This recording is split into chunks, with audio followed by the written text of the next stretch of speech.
izina ryiwe yabahaye ububasha bwo kuba abana n'Imana.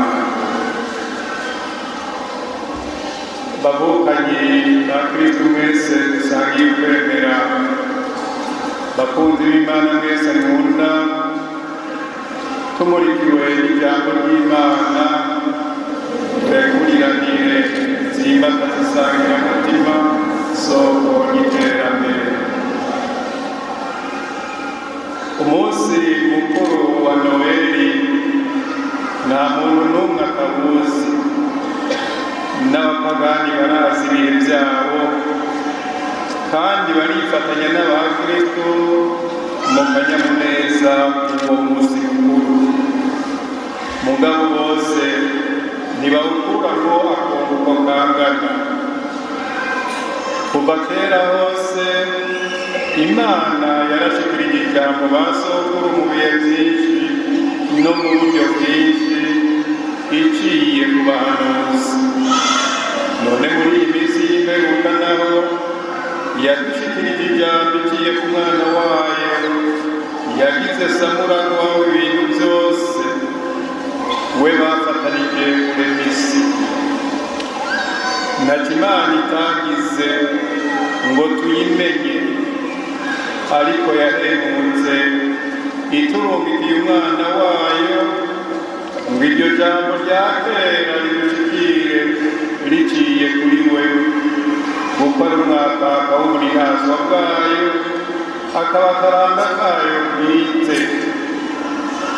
Abamwakiriye bose, abemeye izina ryiwe, yabahaye ububasha bwo kuba abana n'Imana.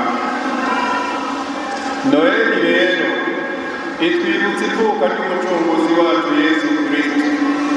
Si umunsi mukuru wo kunezerwa bisanzwe, vyoshimisha Imana cane abantu bose bahimbawe n'iminsi mikuru ya Noheli, kubera ko Imana yaje kubana n'abantu ngo natwe tubane nayo. Yashatse ko tuyibonera imbonekubone, tuyaga amaso mu yandi, wiyumvira inkuru y'imvaho. Mbere mvuge nka Pawulo mweranda nti Imana se w'umukama wacu Yesu Kristo nihezagirwe kubera ibitangaza yamikorera abana b'abantu.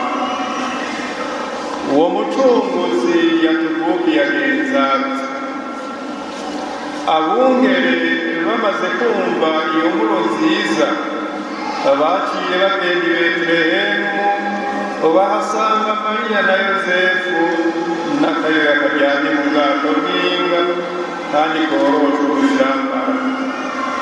Abamajusi nabo nyene baje mu nyuma, basanze bimeze uko, bibonera Imana yavukiye mu bworo bw'abantu, umwami w'abami yicishije bugufi gushika iyo hose. Iyo ngendo idufasha gutegera k'umwami w'amahoro ataco busana n'ubwami bwo kuri iyi si. Yashimye gusangira natwe ngo natwe turonke inzira yo gusangira n'Imana. Vyongeye iyo ngendo itwigisha kwicisha bugufi kugira ngo umuntu wese ahabwe icubahiro n'iteka yiherewe n'Imana iyo yamuremanye agashuro kayo.